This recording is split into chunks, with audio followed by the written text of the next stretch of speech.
అంటే ఈ కేటీఆర్ పొంగులేట్లు ఇద్దరు సవాళ్ళు ప్రతి సవాళ్ళు వద్దు. 2010లో జీవో వచ్చింది. తెలంగాణ ఉద్యమం బాగా పీక్లో నడిచింది. తెలంగాణ ఉద్యమం నడిచినప్పుడు ఏం చెప్పినాం? మా భూములు మాకే కావాలన్నాం. అదొక స్లోగన్. ఆంధ్రోళ్ళు కబ్జా చేసిన భూములని కూలగొట్టాలి అన్నాం. ఒక దశలో తెలంగాణలో భూముల్ని లాంకో హిల్స్లు, పద్మాలయ స్టూడియోలు, రాఘవేంద్రరావు గారు ఇట్లా పేర్లు చెప్పాలంటే చాలా మంది కబ్జాలు చేసుకున్నారు. ఆంధ్రలోకి పోయిన మా భూముల్ని మాకు రక్షించాలని ఒక పెద్ద నినాదంతో తెలంగాణ రాష్ట్ర సమితి పార్టీ ఉద్యమం చేసింది. లాంకో హిల్స్ ఆనే ఉంది. పద్మాలయ స్టూడియోలో అపార్ట్మెంట్లు వచ్చినాయి, సర్వీస్ అపార్ట్మెంట్లు వచ్చినాయి. గొప్పగా చెప్పారు ఏమని?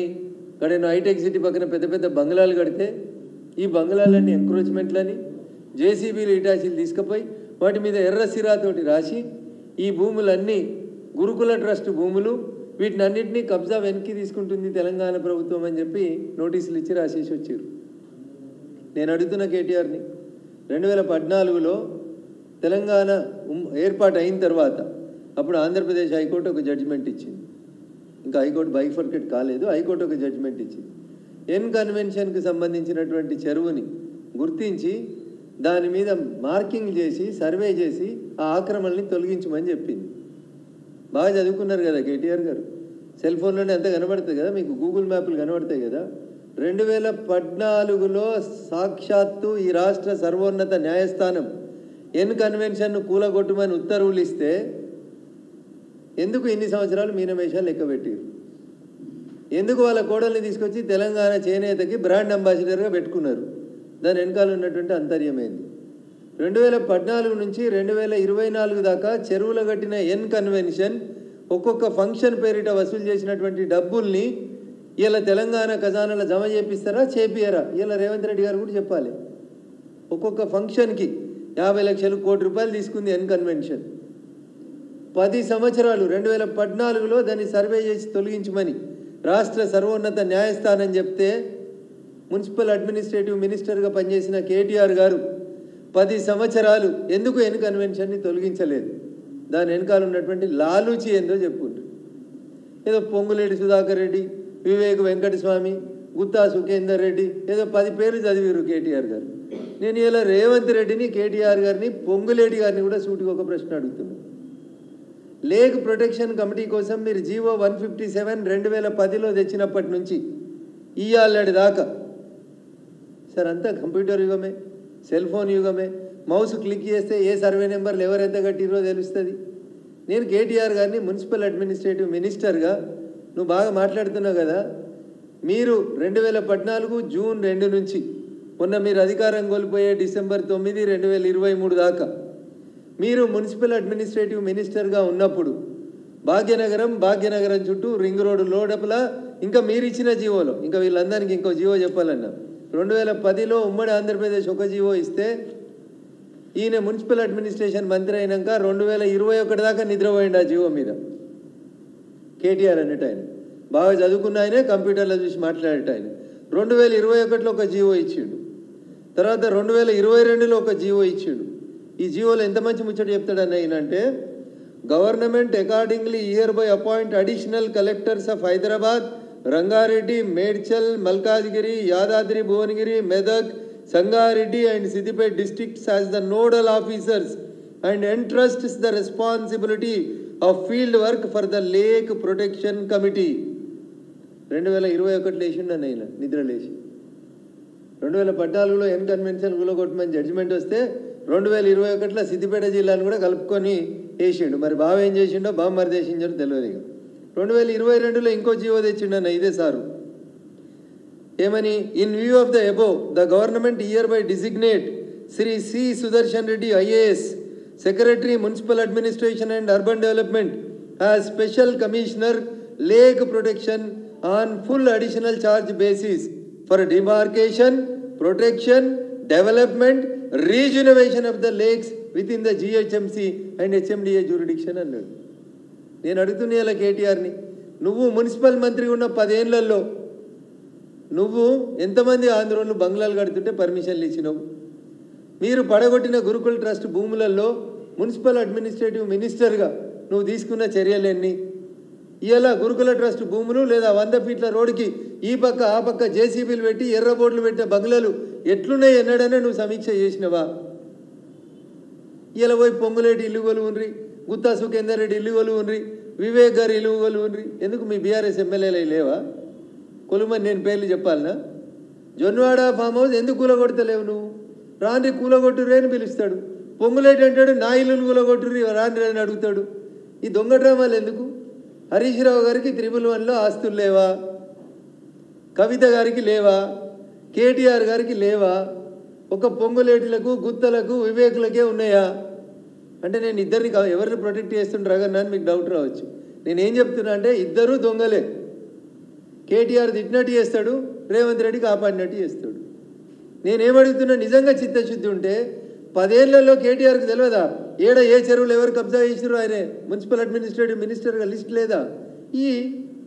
ఇచ్చి నువ్వేరా, నువ్వు అంటున్నావు కదా రాజకీయాలు పక్కన పెడదాం, పారదర్శకంగా పనిచేద్దాం. ఫస్ట్ వచ్చి నీ జన్వాడ ఫామ్ హౌస్కి పెట్టి జేసీబీ, తర్వాత మీ పార్టీ ఎమ్మెల్యేలు ఉన్నాయి కదా, నేను పేర్లు చదివి నా నోరు ఖరాబ్ చేసుకోదలుచుకోలేదు. నీ కుటుంబ సభ్యుల 3 పేర్లు చదివినా కదా, ఈ 3 ఫామ్ హౌస్లకు ముందు పెట్టు జేసీబీ. మున్సిపల్ అడ్మినిస్ట్రేటివ్ మంత్రిగా కేటీఆర్ అన్నట్టు ఆయన చేసిన నీ తప్పులు ఈ ప్రపంచంలో ఆఖరికి దావూద్ ఇబ్రాహిం అనేటోడు కూడా చేయలేదు. అన్ని తప్పులు చేసిండు కేటీఆర్ అనేటోడు. ఎందుకు రేవంత్ రెడ్డి చర్య తీసుకుంటలేడు? పొంగులేటి గారు ఎందుకు ఛాతీ కొట్టుకుంటారు? రా రా చేపు పట్టుకొని రా. ఎందుకు పట్టుకొచ్చుడు? కొట్టేసేయరి, తొందరగా కొట్టేసేయరు అంటున్నా. జొన్వాడ ఫామ్ హౌస్ కొట్టేందుకు రేవంత్ రెడ్డికి ఎందుకు భయం అవుతుంది? కవిత ఫామ్ హౌస్ కొట్టడంలో ఇబ్బంది ఏముంది?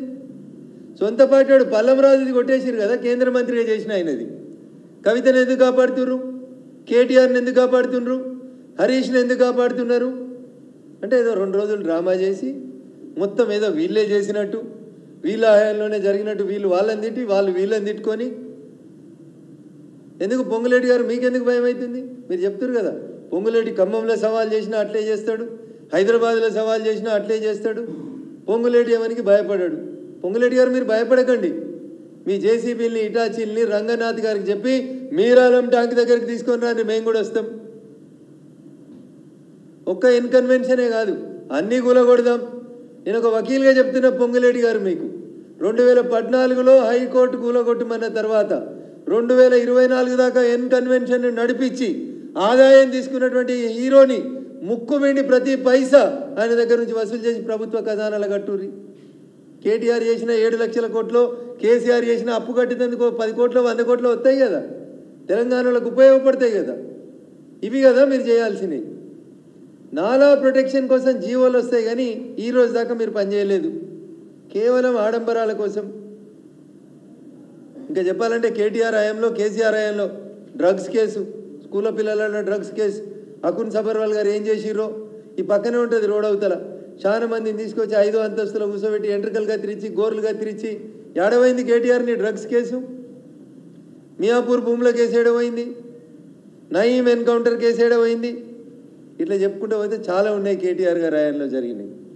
సో నా రిక్వెస్ట్ ఏంటంటే, రోజు మీడియా కూడా, నా విజ్ఞప్తి మీడియా మిత్రులకి, ఫస్ట్ పేజీలో ఇటు పొంగులేటి తిట్టింది, ఇటు కేటీఆర్ తిట్టింది, రాయకూరి దండం పెట్టి చెప్తున్నా. ఇద్దరి హయాంలో కట్టిన భూములు ఎన్నో ఒక శ్వేతపత్రం ఏమని అడుగుతున్నా నేను. నువ్వు పెద్ద దొంగ, నేను చిన్న దొంగ అని తిట్టుకుంటున్నారు. ఇద్దరు దొంగలు అనేది ఒప్పుకుంటున్నారు వాళ్ళు. నేను రేవంత్ రెడ్డి గారిని అడుగుతున్నా, మీరే హైడ్రా వేసింది మంచి ఉద్దేశంతో అయితే, నిజంగా చెరువులు కుంటలు పరిరక్షణనే మీ ధ్యేయం అయితే 10 సంవత్సరాల్లో టీఆర్ఎస్ పార్టీ అధికారంలో ఉన్న 10 ఏళ్లలో కట్టినవి ఫస్ట్ కూలగొట్టుండ్రి. దీంట్లో మీరు రాసిరు సంగారెడ్డి జిల్లా. మా జిల్లాలో పటాన్ చెరువు మండలం నుంచి విడిపోయి అమీన్పూర్ అనే కొత్త మండలం వస్తుంది. ఒక్క చెరువు లేదు, ఒక్క కుంట లేదు. పార్టీలు మార్చి లీడర్లకు కండువాలు కప్పి ఒక్కొక్కరిని ప్లాట్లు అమ్మిపిస్తున్నారు మీరు చెరువులలో. టీఆర్ఎస్ ఉన్నప్పుడు టీఆర్ఎస్లో ప్లాట్లు అమ్మిరు, కాంగ్రెస్ వచ్చినాక కాంగ్రెస్లో పోయి కండువాలు కప్పి చెరువుల భూములు అమ్ముతురు. మా జిల్లా కలెక్టర్ గారికి స్వయంగా నేను కంప్లైంట్ ఇచ్చిన, ఎంపీ అయినాక పొంగులేటి గారు వినబడుతుందని నేను అనుకుంటా.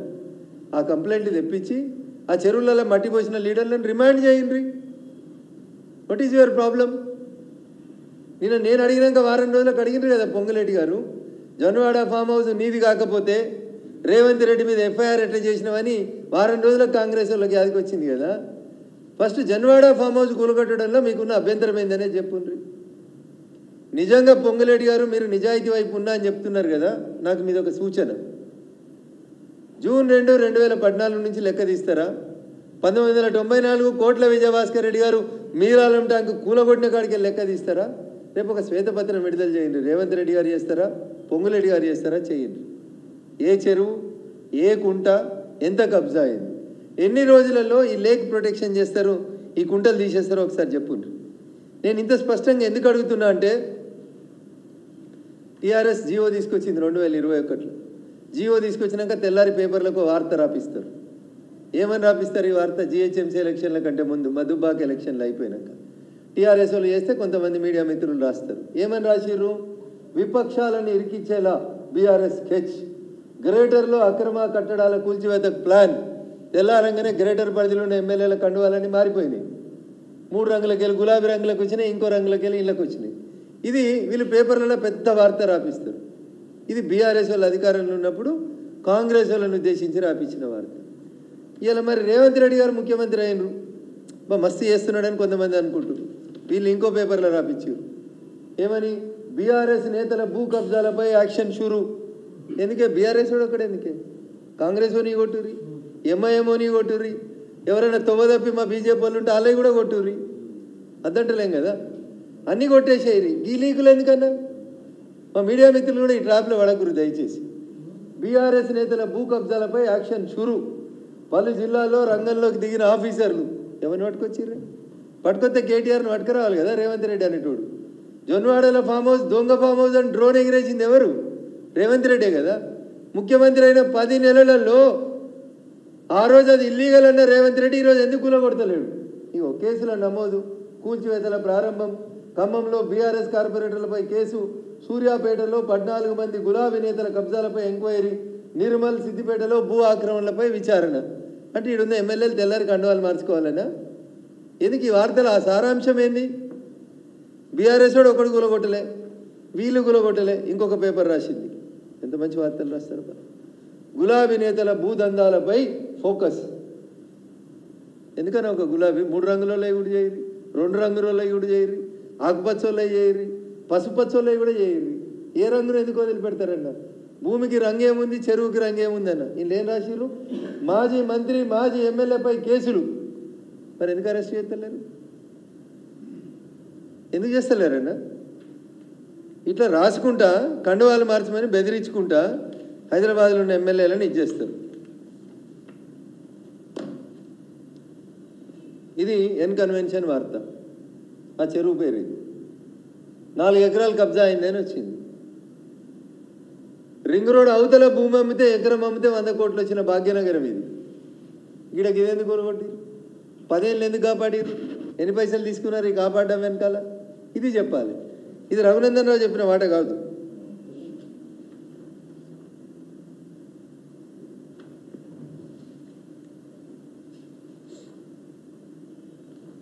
$480 కోట్లు ఖర్చు పెట్టిందన్న ఇప్పుడు వచ్చిన ప్రభుత్వం. దేనికి? చెరువులలో మట్టి పెట్టకుండా సీసీటీవీలు పెడతారట అన్న. ఇల్లు సీసీటీవీల కోసం 481 కోట్లు అన్న. సీసీటీవీలు ఉన్నాయి, షీ టీములు ఉన్నాయి. ఏంది? కమాండ్ కంట్రోల్ కట్టిర్రు. మొత్తం కమాండ్ కంట్రోల్లో హైదరాబాద్లో చీమ చిటుకుమంటే కనబడుతుంది. రేపులు అయితే కనబడతలేవు, మర్డర్ అయితే కనబడతలేదు, దొంగతనాలు అయితే కనబడతలేవు. ఇప్పుడు కొత్తగా చెరువులో మట్టి పోతే చూస్తే అందుకంటే సీసీటీవీలు పెడతారట సార్. దీని ఖర్చు 480 కోట్లు. ఇప్పటికే 481 కోట్లు ఖర్చు. 1200 సీసీటీవీ కెమెరాల కోసం టెండర్ వేసిర్రు. లేక్ ప్రొటెక్షన్ కమిటీకి స్పెషల్ కమిషనర్ త్వరలో. ఎందుకు రాస్తారు అన్న వార్తలు? ఎన్జీటీ చెప్పింది హిమాయత్ సాగర్లో ఎఫ్టీఎల్ ఎంత ఉందో నిర్ధారించమని. ఇవాళ దాకా నిర్ధారించాలి. వార్త ఎఫ్టీఎల్ నిర్ధారించట్లే. ఎన్జీటీ వాళ్ళు పిలిచి తిట్టిరు. ఇది ఇట్లే ఉంది. ఎన్ని సంవత్సరాలు కావాలన్నా మీకు లేకుల్ని శుద్ధి చేసేందుకు? ఇది ఒక ప్రముఖ దినపత్రిక రాసింది. మాసపు చెరువును మింగేస్తురు. రంగనాథ్ సార్ జర చూడు, ఈ మాసపు చెరువు యాడుందో చూడు. మాసపు చెరువును మింగేస్తురు. మేడ్చల్ మల్కాజ్గిరి ఫాక్స్ చెరువు, ఫాక్స్ సాగర్ మాయం. ఇవన్నీ రిటైన్ చేయరు sir. This is my sincere appeal to the government and officers. పేపర్లలో వార్తలు రాపించి ఎవరినో బెదిరించి రాష్ట్ర హైకోర్టు తిట్టింది. 2010లో మేము జడ్జిమెంట్ ఇచ్చినాం. 15 ఏళ్ళైంది ఇంకా మీరు ఎఫ్టీఎల్ గుర్తించరా అని అడిగింది. 15 ఏళ్ళైనా మీరు బఫర్ జోన్లు గుర్తించరా అని అడిగింది హైకోర్టు. మా దగ్గర మెదక్ జిల్లాలో బొల్లారం అని ఒక ఇండస్ట్రియల్ ఏరియా ఉంటుంది. చెరువులో venture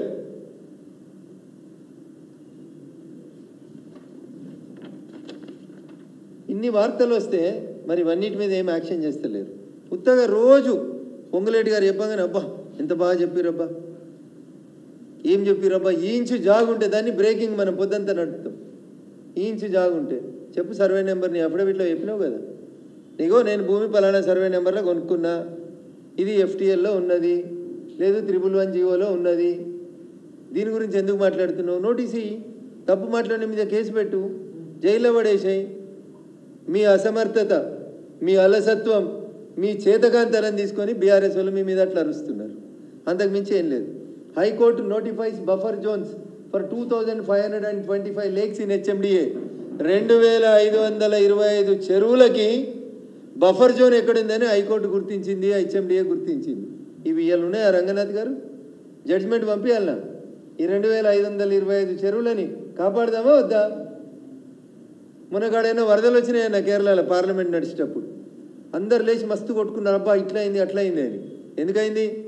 just because of the ecological imbalance. చెరువు లేదు, గుట్ట లేదు, పుట్ట లేదు, రోడ్డు లేదు, ఏడబడితే ఆడ విధ్వంసం చేసేసి ఇల్లు కట్టిరు. పోవలసిన నీళ్ళ కట్టడం బిల్డింగ్ కట్టిరు. వాన ఎక్కువైంది, వరద వచ్చింది. వరద ఉత్తవ రాలే, ఇక పోతూ పోతూ ఇల్లుని కూడా తీసుకుపోయింది కదా. సో ప్రకృతిని విధ్వంసం చేస్తుంది మనం. నిజంగా రేవంత్ రెడ్డి గారికి హైడ్రాకి ఏమన్నా నిజంగా చిత్తశుద్ధి ఉంటే high court notify buffer zones for 2525 lakes in HMDA. ఈ 2525 చెరువులను కాపాడు. మా మీడియా మిత్రులకు అప్పుడు వార్త దొరకదు. ఏం వార్త దొరకది? భాగ్యనగరం చెరువైందనే వార్త దొరకదు. ఎందుకంటే నాలాలన్నీ ఫ్రీ అయినాయి అనుకో అన్న. ఇంకా గవర్నర్ ఇంటి పక్కన ఉన్నాయన్న నాలా మీద బంగ్లాలు. అన్యాయం. రాజ్భవన్ పక్కన నాలా మీద పెద్ద పెద్ద బంగ్లాలు కట్టిరు అన్న, దవాఖానాలు కూడా కట్టిరు కొంతమంది ప్రబుద్ధులు. రాజ్భవన్ రోడ్లో నాలాల మీద దవాఖానాలు కట్టిరు, పెద్ద పెద్ద బంగ్లాలు ఉన్నాయి, 10 ఫ్లోర్ల బంగ్లాలు. నాలాలో పోవాల్సిన నీళ్లు రోడ్ల మీదకి వస్తున్నాయి. ప్రతిసారి వర్షం పడ్డప్పుడు హైదరాబాద్ ప్రజలు ఆలోచించాలి. నాలాలో పడి చచ్చిపోయిన వార్తలు రాస్తున్నాం, వరదల కొట్టుకుపోయిన వార్త రాస్తున్నాం, అంబర్పేట చెరువులో శవమై తేలిండని వార్త రాస్తున్నాం. సో నిజంగా హైడ్రా వెనకాల ఉద్దేశం రాజకీయ కక్షలు కాకపోతే, ఇగో ఇది హైకోర్టు ఆర్డర్ ఉంది రంగనాథ్ గారు, నేను పంపిస్తాను. 2525 లేకులకి బఫర్ జోన్లు ఫిక్స్ చేసి మొత్తం కొట్టేసి ఎప్పుడు వాన వచ్చినా హైదరాబాద్ మంచిగుంది, మునగలేదనేటువంటి వార్త రాసేందుకు స్కోప్ కల్పించారు. ఇది మియాపూర్, ఎకరం 100 కోట్లు ఉంటుంది. మొత్తం చెరువే లేదు ఇక్కడ. హైదరాబాద్ సెంటర్లో మీరాలం చెరువు ఎట్లా పోయిందో మియాపూర్ సెంటర్లో ఉంటుంది చెరువు. మియాపూర్ చెరువు మొత్తానికి చెరువే లేదన్న ఇప్పుడు వచ్చి చూస్తే.